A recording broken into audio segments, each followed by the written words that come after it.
Hello friend.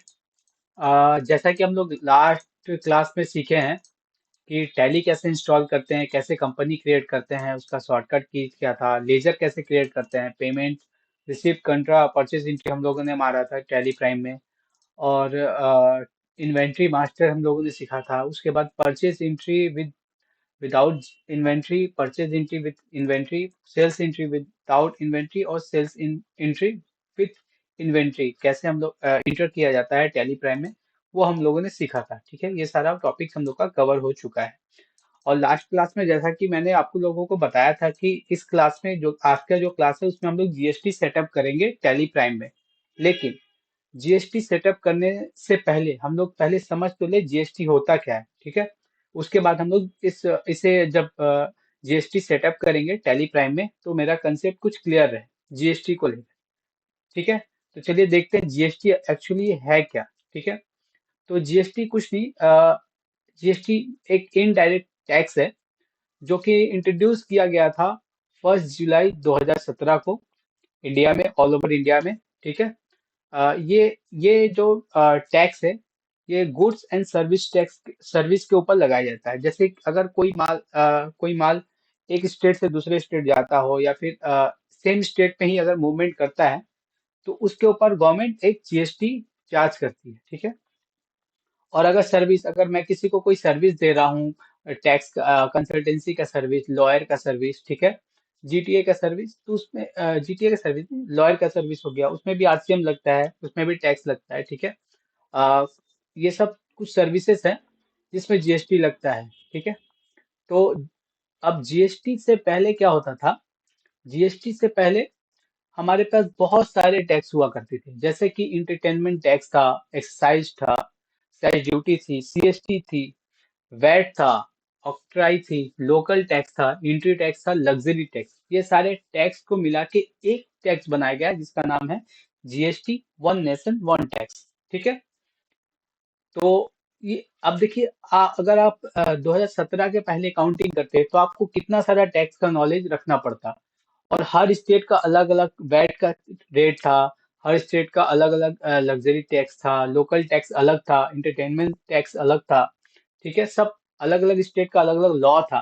तो इतना सारा अपने को सीखना पड़ता था। अगर कोई इम्प्लॉय अगर आज वो वेस्ट बंगाल में है, कल अगर वो बिहार या झारखंड या मुंबई में ट्रांसफर होता है, या फिर अगर जॉब उसको मिलता है मुंबई में, तो उसको फिर मुंबई का वैट और सीएसटी सीखना पड़ेगा, वहाँ का लॉ सीखना पड़ेगा। ठीक है, लोकल टैक्स क्या है वो सीखना पड़ेगा।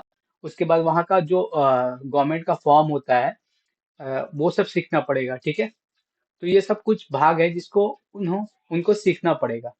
ठीक है, तो इसीलिए गवर्नमेंट ने क्या किया कि एक ही टैक्स बनाया है जीएसटी का, वन नेशन वन टैक्स, ताकि किसी स्टेट में आप रहें तो आपका जो टैक्स का रेट है या फिर टैक्स का लॉ है ऑलमोस्ट सेम रहता है। ठीक है, इसमें बहुत ज्यादा कुछ चेंजेस होता नहीं है, छोटा मोटा चेंजेस होता होगा, बट बाकी सारा चीज सेम रहता है। तो इजी होता है एक अकाउंटेंट के लिए या फिर एक सीए के लिए। ठीक है, जीएसटी से डील करना। ठीक है, आगे बढ़ते हैं। अब जीएसटी में दो भाग होता है, एक होता है रेगुलर, एक होता है कंपोजिशन। ठीक है, इसके दो भाग होते हैं। अब रेगुलर क्या होता है ये समझते हैं। रेगुलर में क्या होता है कि जीएसटी रजिस्ट्रेशन के लिए गवर्नमेंट ने दो लिमिट सेट, रजिस्ट्रेशन के लिए लिमिट स्टेट वाइज सेट करके रखा है। ठीक है, अगर आप मिजोरम, त्रिपुरा, मणिपुर एंड नागालैंड में रहते हैं और गुड्स से रिलेटेड डील करते हैं तो आपका टर्नओवर जो है वो 10 लाख होना चाहिए। मतलब उस साल का टर्नओवर या प्रीवियस ईयर का टर्नओवर 10 साल होना चाहिए। ठीक है, और अगर सर्विस में डील करते हैं आप तो आपका टर्नओवर 10 लाख होना चाहिए। अरुणाचल प्रदेश, मेघालय, पुडुचेरी, सिक्किम, तेलंगाना, उत्तराखंड, इन सब का जो है, अगर गुड्स में डील करते हैं तो 20 लाख होना चाहिए, और अगर सर्विस में भी करते हैं तो 20 लाख होना चाहिए।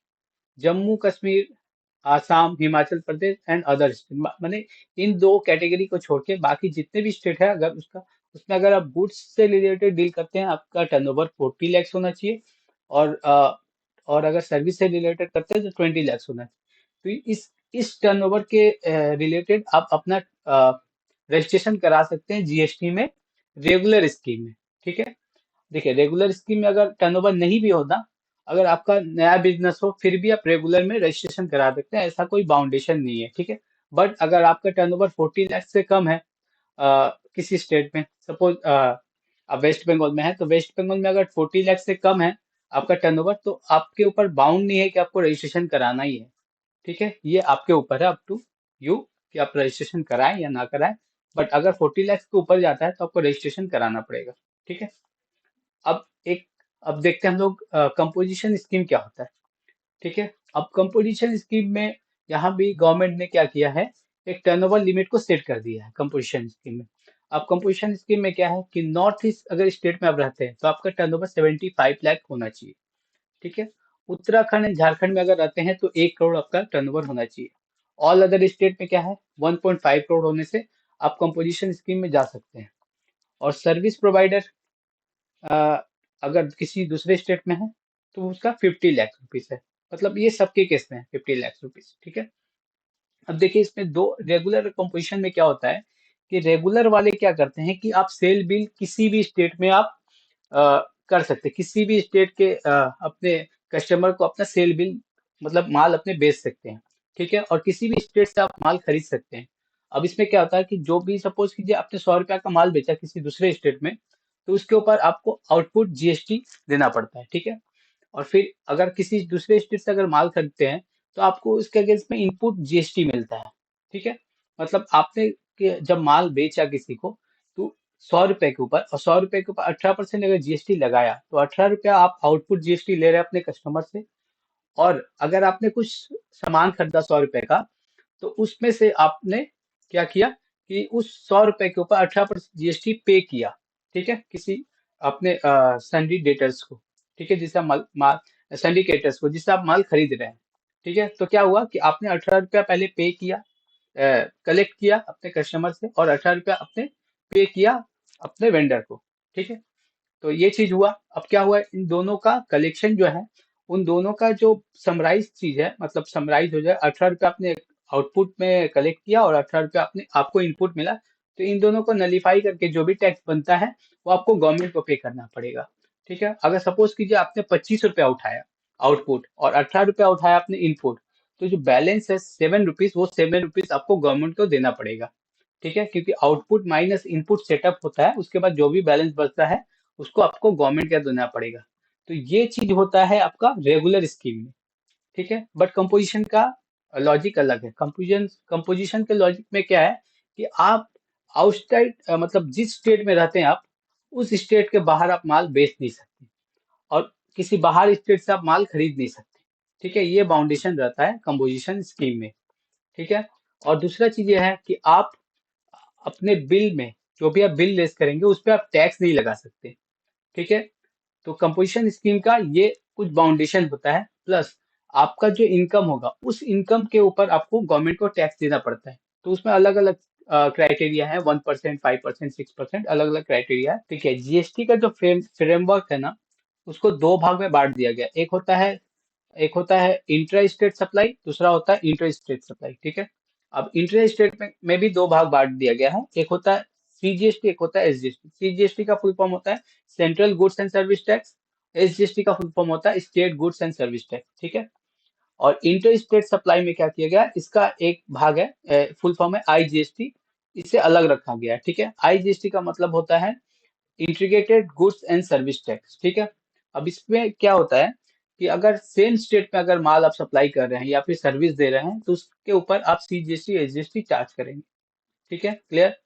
और अगर आप किसी दूसरे स्टेट में गुड्स एंड सर्विस प्रोवाइड कर रहे हैं, अगर दे रहे हैं, तो आप आईजीएसटी लगा सकते हैं, integrated goods and service tax. Suppose कीजिए कि आपने वेस्ट बंगाल के किसी कस्टमर को वेस्ट बंगाल में रहते हुए माल बेचा, तो आप सीजीएसटी लगाएंगे। सपोज 18% अगर टैक्स चार्ज कर रहे हैं किसी प्रोडक्ट के ऊपर, तो आप क्या कीजिएगा, 9% सीजीएसटी लगाइएगा और 9% एसजीएसटी। ठीक है, सीजीएसटी @9%, एसजीएसटी @9%, तो दोनों मिला के 18% होता है। बट अगर आप किसी दूसरे स्टेट में सर्विस और गुड्स प्रोवाइड करा रहे हैं, दे रहे हैं, बेच रहे हैं, तो उस केस में आप इंटर स्टेट सप्लाई मतलब आईजीएसटी चार्ज कीजिएगा, जिसे कहते हैं integrated goods and service tax. और यहाँ पे आप 18% चार्ज कीजिएगा, IGST @18%। ठीक है। ये डायरेक्ट पूरा पैसा स्टेट को चला जाता है। मतलब ऐसे है, दिखता है कि आईजीएसटी में स्टेट को चला जाता है, और सीजीएसटी का भी पैसा स्टेट सेंट्रल को चला जाता है, सॉरी, और आईजीएसटी का भी पैसा चला जाता है सेंट्रल को। पर एसजीएसटी का जो पैसा है वो स्टेट को देना पड़ता है। अब आईजीएसटी से भी कुछ भाग स्टेट को देना पड़ता है, वो उसका अलग पॉलिसीज है, उसकी अलग नोटिफिकेशन होंगी, उसका अलग लॉ होगा, ठीक है, वो सब बाद में देखेंगे हम लोग। चलिए आगे बढ़ते हैं। अब देखिए जीएसटी होता क्या है, जीएसटी आइडेंटिफिकेशन नंबर पहचानेंगे कैसे। जीएसटी में क्या होता है, आपका जो जब आप बिजनेस में रजिस्ट्रेशन कराते हैं तो आपको एक पैन का जरूरत पड़ता है, ठीक है, पैन का रिक्वायरमेंट होता है। अब पैन नंबर जो है उसी को लेकर यहाँ पे जीएसटी का एक नंबर फॉर्मेट बनाया गया है, ठीक है। अब इसमें क्या होता है कि पहला दो नंबर जो है वो स्टेट का कोड है। मतलब अगर ये 22 है तो किसी स्टेट का होगा, अगर ये 19 है तो ये वेस्ट बंगाल का होगा, मतलब ये वेस्ट बंगाल की कंपनी होगी। अगर ये 06 है तो हरियाणा का होगा। अगर ये 33 है तो तमिलनाडु होगा, 36 है तो तेलंगाना होगा, ठीक है, 27 है तो मुंबई होगा, ठीक है। तो ये सारे कोड्स हैं, इस कोड से पहचाना जाता है कि ये कंपनी कहाँ की है, ठीक है। उसके बाद पैन नंबर होता है यहाँ से यहाँ तक, ठीक है। ये जो 10 डिजिट है ये पैन नंबर का है, ठीक है। उसके बाद क्या होता है, ये वन मतलब इंटाइटी नंबर ऑफ पैन कितना है, ठीक है, इस मतलब इस इंटाइटी का नंबर ऑफ पैन कितना है। तो अगर वन है तो वन, दो है तो दो, ठीक है, तीन है तो तीन, जो भी नंबर होगा यहाँ पर लिखा रहेगा। जेड एक अल्फाबेट नंबर है, बाय डिफॉल्ट रहता है, ठीक है। उसके बाद five check number four digit, एक कोई नंबर होता है जो कि दिया जाता है।